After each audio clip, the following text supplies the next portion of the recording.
ચાલો કાઠિયાવાડી સ્ટાઇલ ઢોકળીનું શાક ઝટપટ બનાવીએ. તેના માટે એક વાસણમાં 1 વાટકી ચણાનો લોટ અને 3 વાટકી પાણી લઈ અને તેને મિક્સ કરવું. પછી તેમાં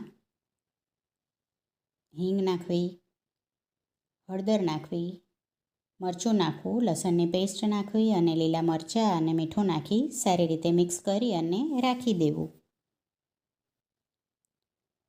હવે એક થાળીમાં તેલ નાખી અને ગ્રીસ કરી અને તેને ઢોકળિયામાં મૂકવી. તેમાં જે બનાવેલું મિશ્રણ છે એ નાખવું. આ ઢોકળી બાફીને બનાવવાની છે. ઢોકળી ચડી જાય અને ઠંડી થાય પછી તેને કટ કરી લેવી.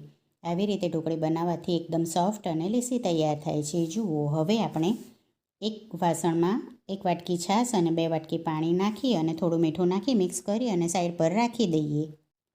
હવે શાકનો વઘાર કરવાનો છે. કઢાઈમાં તેલ મૂકી અને જીરું નાખી, લાલ સૂકા મરચાં, તમાલપત્ર અને સ્ટાર ફૂલ નાખી, હિંગ નાખી અને લસણની પેસ્ટ નાખવી, આદુની પેસ્ટ નાખવી, સારી રીતે મિક્સ કરી અને પછી ઝીણા સમારેલા લીલા મરચાં નાખવા.